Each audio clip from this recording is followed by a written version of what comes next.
Olá, começa agora o JR Entrevista. O nosso convidado de hoje é o senador Roberto Rocha, do PSDB do Maranhão. Ele é corregedor do Senado e também relator da proposta de reforma tributária que tramita na casa. Senador, bem-vindo ao nosso programa, é um prazer recebê-lo no JR Entrevista. Muito obrigado, prazer é nosso. Vamos começar falando de algumas reformas, entre elas a reforma do imposto de renda, que causa algum desconforto entre empresários, também tem governador que reclama, e o presidente do Senado, Rodrigo Pacheco, disse que quer votá-la com certa agilidade. Como é que o senhor vê essa proposta e a possibilidade de aprovação em breve? Olha, essa proposta foi encaminhada pelo Executivo para a Câmara dos Deputados, teve um amplo debate, foram feitas muitas modificações e ela tem alguns objetivos, que é tributar lucros e dividendos. E é importante discutir esse assunto, porque tem muita situação no Brasil em que quem tem menos paga proporcionalmente mais do que quem tem mais. Então, eu acho que precisa democratizar o sistema, precisa dar uma justiça tributária, justiça social. É claro que a Câmara fez alterações, o Senado também fará alterações. Eu mesmo estou apresentando emendas ao projeto do imposto de renda, que deverá ser votado durante o curso do mês de outubro no Senado Federal. Senador, a gente sabe que ela também depende da aprovação, né? E a ideia é que isso seja feito em conjunto com a reforma tributária que foi fatiada para que fosse mais tranquilo. O senhor é o relator da reforma tributária, inclusive. Como é que está, como é que o senhor vê essa possibilidade de aprovação? Olha, eu não falo assim fatiada, eu falo faseada. Perfeito. Porque nós temos dito que não basta virar a página tributária brasileira, que é a pior do planeta. Nós precisamos reescrever um novo livro tributário. E ao escrever esse novo livro, ele tem necessariamente no início 4 capítulos. A PEC 110 do Senado, da qual eu sou o relator, que altera radicalmente a base de consumo, que é a maior do Brasil. O imposto de renda, que é esse projeto sobre o qual falamos há pouco. A criação do imposto seletivo, que tem a função não arrecadatória, era apenas para poder inibir o consumo de produtos nocivos ao meio ambiente e à saúde. E o passaporte tributário, onde tem lá o refis, que já foi aprovado no Senado, está na Câmara. A soma disso, esse livro tributário, a soma desses capítulos, eu chamo de reforma tributária ampla. É um combo. E para poder aprovar um, é fundamental aprovar o outro. Porque senão a gente não faz de conta. A Câmara vota, o Senado não vota. O Senado vota, a Câmara não vota. E ninguém está fazendo reforma aqui para o governo A, B ou C. Para setor empresarial A, B ou C. Nós estamos fazendo uma reforma, não é para o Senado nem para a Câmara. Nós estamos fazendo uma reforma para o cidadão brasileiro. É para o contribuinte. Porque, afinal, empresa não paga imposto. Quem paga é o contribuinte. E para que isso aconteça efetivamente, a gente precisa aprovar no Congresso Nacional, ou seja, tanto no Senado quanto na Câmara e vice-versa. Quando o senhor fala de atingir a base do consumo, como seria isso? Dê alguns exemplos para que o nosso telespectador entenda melhor. No Brasil, o imposto mais faminto que tem é o ICMS. Ele é arrecadado pelos estados. Está aí essa discussão em relação aos combustíveis, por exemplo, a energia elétrica. Você pega um estado como o Maranhão, 85% do ICMS do Maranhão é petróleo, telecomunicações e energia. É um estado que não tem ainda indústrias. Bom, na hora que você cria o IVA, que das 200 nações já está presente mais de 170, Imposto de Valor Agregado, também chamado de IBS, você já moderniza muito o sistema e simplifica. Você pega impostos da base de consumo, que são impostos indiretos, que o cidadão não vê normalmente, porque o cidadão tem mais percepção do imposto direto. E qual que são impostos diretos? O imposto de renda, você recebe seu contra-cheque, você está vendo lá o seu imposto de renda. O IPVA, o IPTU, por exemplo.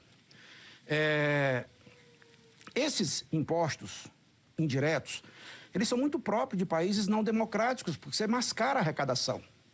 Você vai nos Estados Unidos, você compra um produto, se é $100, você vai lá e paga 108. Porque tem a taxa que você paga. Já paga na hora, né? Já viu que está pagando, exatamente. Exatamente. Então, o ICMS, ele aumenta a cesta básica. A energia, aumenta o combustível.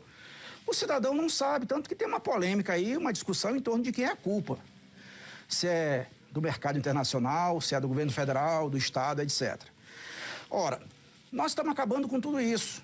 Nós estamos extinguindo o ICMS, que é o principal responsável de levar vários estados à falência, como é o meu, Maranhão, por exemplo. Nós, ao acabar o ICMS, nós estamos instituindo o IVA dual, porque o Brasil é muito grande, tem diferenças imensas, e nós temos que enfrentar dois grandes desafios em qualquer projeto dessa natureza.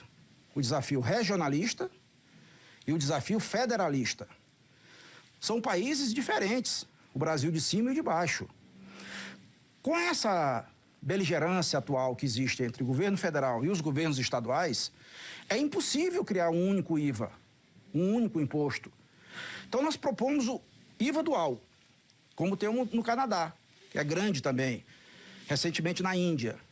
É um IVA do governo federal, que será chamado de CBS, cujo projeto de regulamentação já está na Câmara, unificando PIS e COFINS e o IVA dos entes subnacionais, estados e municípios, unificando o ICMS e o ISS. Cada um tem sua alíquota separada no sistema eletrônico, crédito e débito, cada um recebe e, evidentemente, nós vamos ter uma maior base de contribuinte e, aos poucos, diminuindo a carga tributária. Agora, o senhor, como relator da reforma, deve apresentar em breve esse relatório, né? Basicamente, qual a expectativa? Para quando o senhor prevê apresentá-lo e quais os principais pontos do seu relatório? Bom, os principais pontos é exatamente a simplificação, acabei de falar, explicar. A modernização. Nós vamos fazer uma reforma tributária não clássica, mas uma reforma tributária tecnológica, eletrônica, digital. Como é que nós podemos estar num sistema analógico se o mundo é digital? O desafio, Clébio, da humanidade sempre foi rastrear os produtos para tributar. Rastrear os produtos, nós ao longo do tempo tivemos que ter barreiras fiscais, tivemos que ter nota fiscal eletrônica, tivemos que ter código de barra e etc. Mas hoje nós podemos rastrear, além do produto, podemos rastrear o dinheiro.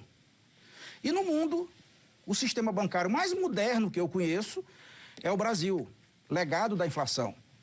Ora, então por que você não tem um sistema eletrônico?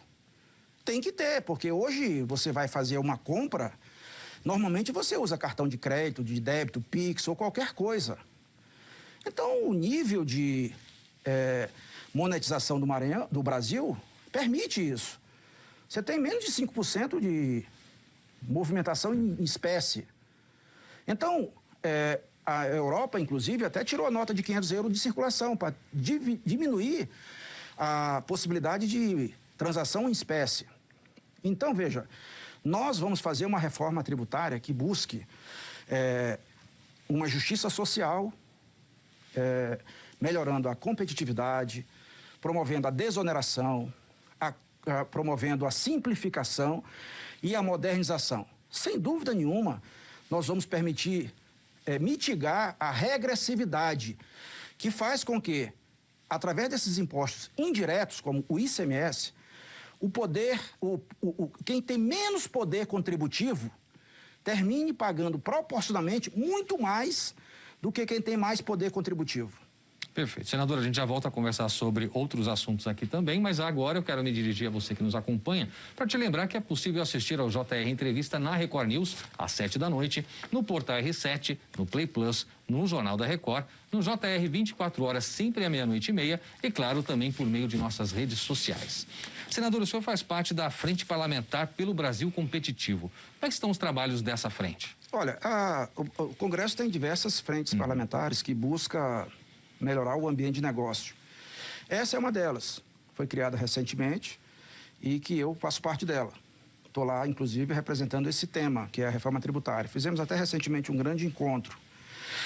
Nós temos aí inúmeros deputados interessados nesse assunto, senadores, e eu tenho, assim, a expectativa muito positiva de que a gente, ao apresentar o nosso relatório, que o faremos na próxima semana, nós vamos votar na CCJ do Senado e vamos votar no plenário. Eu tenho percebido que há uma receptividade, uma recepção muito positiva dos colegas senadores ao nosso trabalho. Tanto que eu posso dizer a você, com muita alegria, que talvez pela primeira vez na história a gente conseguiu, numa matéria tão complexa, que tenha tantos interesses diferentes, federal, estadual, municipal, privado, nós conseguimos colocar para sentar na mesma mesa todos os interesses. Nós temos hoje o governo federal apoiando, nós temos os governos estaduais apoiando, através da CONCEFAZ, que é o Conselho Nacional dos Secretários de Fazenda, que o fez por escrito, inclusive esse apoio, os municípios, através da maior entidade, que é a CNM, Confederação Nacional dos Municípios, que o fez também por escrito. Temos o apoio das entidades do setor produtivo, como CNI, CNA, com as entidades de modo geral, e também do fisco. Ou seja, a gente conseguiu colocar todo mundo na mesma... Até mesmo estados como São Paulo, Maranhão, Piauí, que tem diferenças gritantes, entendeu? Claro que ainda tem alguma aresta aqui e ali, alguma coisa para arredondar, que não tem sido fácil. Por exemplo, como é que você compara um município de São Paulo com um município lá do interior do Maranhão? São realidades muito diferentes. Totalmente diferentes. Então, essa realidade, ela se projeta também, essa diferença, para o ISS. Então, a gente está conversando para poder trabalhar com o convencimento de que todos ganham com um texto moderno, novo, e que faça o Brasil melhorar o seu ambiente de negócio e aumentar a produção, gerando emprego para todo mundo. Um outro tema que deve chegar à discussão do plenário do Senado dentro de alguns dias é a reforma do Código Eleitoral, que tem também as polêmicas, né, senador? Entre elas, essa quarentena que foi colocada no primeiro momento para juízes e integrantes, de um modo geral, das forças de segurança. Como o senhor vê esse projeto? Olha, o Senado e a Câmara têm algumas diferenças, assim, muito visíveis em relação a essa questão. O Senado acabou, inclusive, de rejeitar a coligação proporcional, mas também, em seguida, derrubou o veto das federações, dando uma sobrevida aí para esses partidos. Ao mesmo tempo, a gente precisa reconhecer que não dá para conviver num país desse tamanho com uma quantidade de partido que nós temos. Não é o presidente Bolsonaro. Nenhum presidente consegue governar com aquela tranquilidade necessária, com essa quantidade de diferentes opiniões e interesses dentro do Congresso Nacional. Partido que tem um representante, 2 representantes, isso não existe no mundo. Nós precisamos melhorar isso. Nós precisamos melhorar o nosso baldrame jurídico. O Brasil perdeu muito tempo quando teve um ambiente político favorável e perdeu a chance de fazer reformas estruturantes. Essa reforma tributária, qual que é o sentido dela para que o cidadão que está nos ouvindo entenda? É a forma com que os governos têm de arrecadar dinheiro do privado, que o Brasil é o pior do mundo. E a reforma administrativa é a forma de gastar esse dinheiro, que o Brasil também é a pior do mundo. Entenda, nós precisamos mudar isso. Só que mudanças estruturais ferem interesses. E quem é que tem interesse forte? Quem é que tem lobby forte? Quem é que tem poder de pressão forte? É o mais pobre? É o povo que é de uma maioria silenciosa e desorganizada? Não, é uma minoria organizada, barulhenta, que pressiona. E é preciso, portanto, reconhecer que agora nós estamos quebrando esses interesses, mergulhando em reformas estruturantes e vai está permitindo com que o país avance. Senador, o senhor, como integrante do Senado, tem acompanhado, mesmo que de fora, a CPI que investiga a pandemia. Como é que o senhor tem visto esses últimos dias de depoimentos, a condução, de um modo geral, dos seus colegas ali da casa? Olha, observe bem, eu acho que comissão parlamentar de inquérito é uma coisa muito séria, porque ela é no âmbito do parlamento. Uma comissão de inquérito no Executivo, seja lá na Polícia Federal, seja lá no Ministério Público, seja onde for, é também muito sério. Mas isso já é da competência deles. Já estão profissionais que fazem isso. Nós aqui, nós não temos, assim, a formação de julgar. Nós, ao contrário, somos julgados. Mas o parlamento permite fazer comissão de inquérito, que é a chamada CPI. Mas com qual objetivo? Com qual finalidade? Apurar eventuais desvios de conduta para, ao final, produzir um relatório e esse relatório ser encaminhado ao Ministério Público para as providências necessárias, mas isso já se faz atualmente na Polícia, no Ministério Público, na Justiça. No Parlamento, isso existe para encaminhar ao Ministério Público e, principalmente, fazer leis para que fatos voltem a acontecer. Eu confesso que eu ainda não entendi que lei que nós vamos ter que fazer no caso da CPI da Covid. Porque ela foi criada por uma fala ou outra do presidente. Ela não foi criada pelo que o governo fez, mas pelo que o presidente falou. Então, sinceramente, eu estou curioso para ver o que será colocado no papel. Para não parecer que a gente está aí nesse momento, numa brutal perda de tempo e de energia, quando a gente podia estar falando, por exemplo, de UTI e não de CPI. Perfeito, senador. Muito obrigado. Obrigado. O JR Entrevista vai agora a um rápido intervalo e na volta a gente vai tratar sobre vários assuntos. Entre eles, a zona de exportação do Maranhão. Não saia daí, eu volto já. Estamos de volta com o JR Entrevista. E aqui com a gente hoje o senador Roberto Rocha, do PSDB do Maranhão. O senhor é autor de uma proposta que cria a zona de exportação do Maranhão. Como seria e quais os benefícios para o Estado? Olha, nós tínhamos uma lei que é a da ZPE. Essa lei foi feita em 89 pelo presidente Sarney, quando era presidente da República. Ele foi à China, à época o PIB do Brasil era maior que a China. E o que a China fez para se transformar nessa potência econômica mundial? Criou 4 ZPE inicialmente, com Deng Xiaoping ao assumir o governo de Mao Tse-tung. O presidente Sarney foi lá e viu aquilo. Chegou no Brasil e fez uma nova lei. Essa lei nunca foi possível tornar realidade a ZPE, tanto que só tem uma ZPE em funcionamento, que é no Ceará. Essa ZPE, ainda que funcionando timidamente, foi capaz de dobrar o PIB do Ceará e, recentemente, Fortaleza ultrapassou Salvador. Muito bem. Nós temos, assim, a crença, a confiança, a certeza de que o Brasil pode ser uma nova China, a China democrática. Ou seja, o Brasil deve aproveitar a oportunidade que vai ser surgida agora pós-pandemia, onde o mundo todo está fazendo restrições até a produtos chineses, e a China tentando investir no Brasil, pela localização geográfica, perto do canal do Panamá, para o mercado asiático, perto do mercado americano, do mercado europeu. E esses portos que tem no Nordeste, que precisam se desenvolver, o Nordeste precisa desenvolver para diminuir a desigualdade regional, a oportunidade que tem a ZPE. E como é que você vai fazer mercado exterior? O Brasil tem 11,5% do PIB nas exportações contra 29,5% da média mundial. A China tem 60%, a Holanda tem 80%. Nós podemos, então, aumentar muito o nosso comércio exterior. Qual é a logística? É navio. E nós precisamos fazer o quê? A área de livre comércio. E a ZEMA, que é a Zona de Exportação do Maranhão, é uma ZPE. E o que é uma ZPE? É um distrito industrial especial voltado para exportação. Então, nós em São Luís temos o melhor porto das Américas. E agora, com isso, a gente está com a perspectiva de ter inúmeras indústrias para poder servir ao país e ao mundo. E, em particular, a São Luís, ao Maranhão, que carece muito de desenvolvimento econômico para promover justiça social. Perfeito. Senador, a gente tem pouco mais de 1 minuto e meio. Eu pedi para o senhor sintetizar agora sobre eleições do ano que vem.